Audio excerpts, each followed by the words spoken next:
All right, I'm trying something new here. I'm going to talk about the money supply and the price of gold.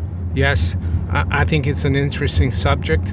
And I was reading Rothbard's What Has Government Done to Our Money the other day.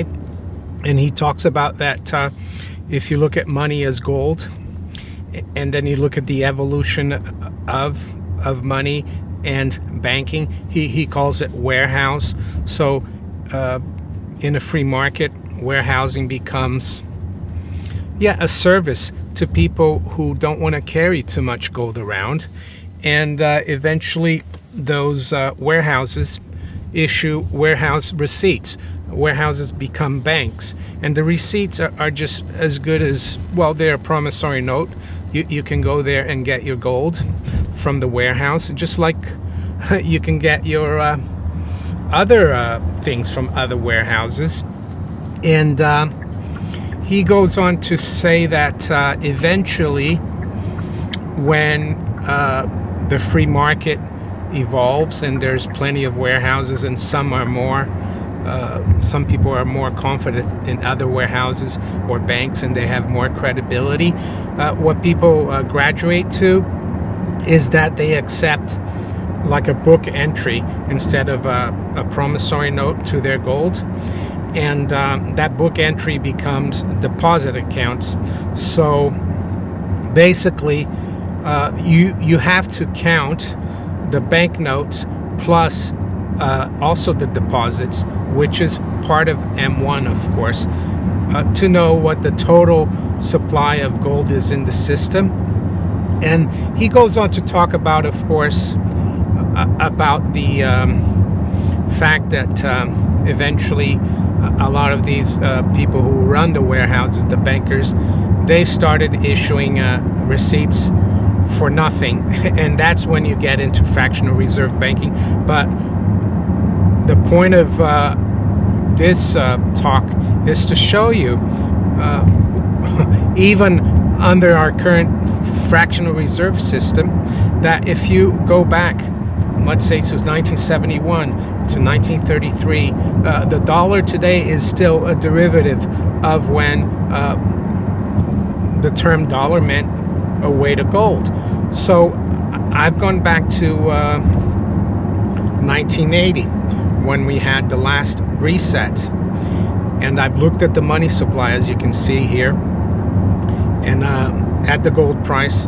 Jim Sinclair always said that the high of the gold price in January 1980 was $887.5, $887.50. So if you take the total gold reserves of the United States, which is 261,948 troy ounces, and you take the money supply in January of 1980, you divide the gold holdings, you get a price of around $1,400 plus, and that worked out to be 60.24% of the of the money supply, because the price of gold went up to $887.50, so it wasn't 100% backed. So if we go back today to where we are, and I took the data from yesterday, May 31st, you will see that the money supply now has ballooned, and I've done the same calculation. I've taken the gold holdings of the US, which really have not changed. They might have changed a tiny amount since January 1980, but I'm taking the same tonnage, the 261.984 million ounces, or ounces, not tonnage, and I'm dividing that into the money supply, and I get a figure of just over 71,000, which sounds a lot, doesn't it? But then if you do a 60.24%, you get to like 42,800. And it's interesting because the statutory price of gold that the US Treasury holds is $42.22. But what I'm saying is, if there is a reset, and many countries like Brazil, Argentina, and others, Zimbabwe, Venezuela, have you noticed sometimes they will have a reset, and every old 1,000 currencies become one of the new. So let's say